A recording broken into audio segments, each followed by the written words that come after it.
Dean Panis for Top MMA News with one of our regular posters, Mike Davis. Mike, see you on the board all the time. You got a chance to fight here tonight for Aggression MMA in Edmonton. Let's cut straight to the chase because everybody on the board, we know all the guys on the board are about cutting weight. I know you took the fight last minute. You want to walk us through exactly what happened with that? Okay, I was in camp for the last 2 weeks, and anyone who works in camp on the oil field, because I'm a water driller, knows that you eat like kings. I'm talking steaks and pizza, pastas, and I took the fight on 2 days' notice. And I blew it up heavier than I ever been. I reached like 157, 158, and they wanted me to fight at 135, but I knew it wasn't happening. Tried 145, Nat wouldn't accept, and he settled for 140 for his own pay raise, because God knows. And I just couldn't make it because it was 2 days, and I found out the day before the weight cut, and usually you dump your body full of water, and I was already dehydrated going into that. I mean, I had a beer about the day when I accepted it. Then I ran to class, started working. I have a very bad bummed out knee right now, and I couldn't run on the treadmill. And tried to stick it out in the sauna, lost 14 pounds, and couldn't get the last pound and a half down. So. Well, that sounds like a guy that definitely put the effort in it to me, and that's, you know, sometimes things happen, and taking the fight on last minute notice like that definitely it helps out the promotion. Might not have been the best things for you. However, it did work out well.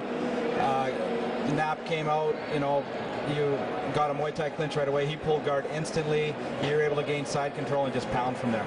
Yeah, well, once I landed the knee, I went to cock another one, and he just jumped guard. What caught me off guard, because most people know that I like being on top inside people's guard and raining down punches, but he had a loose guard, and I easily passed it. Then once I started landing those elbows, he gave up position immediately and gave me the rear naked choke.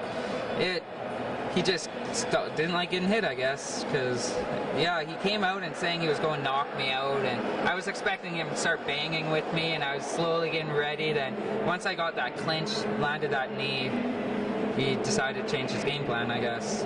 Well, absolutely, and very impressive on yourself. Now, I mentioned it before, you're one of the regular posters on the site. I see you there all the time.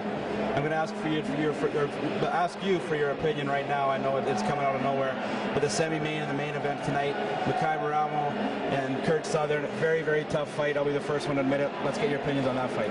I'm going to start with Travis Hughes' fight, just because then I'll work my way down. I got Travis Hughes, a gnarly veteran, and I've been watching him since the Babalu fight before that, and he's fought 3 times this year with 1 no contest, and he's a handful. Good wrestler, huge, strong, great jiu-jitsu. He hung in Babalu's guard forever, and the only way I see Haig winning this is landing punches on the feet, but I see Travis Hughes winning this fight by a decision or maybe late round submission, because I know Haig's only, what, blue, purple belt, and Hughes very experienced on the ground, and he has so many fights. I got Hughes winning that, hands down. Well, absolutely one of the most experienced heavyweights in all of the world coming in. Tim's got the home crown advantage. You know, it worked in his last fight.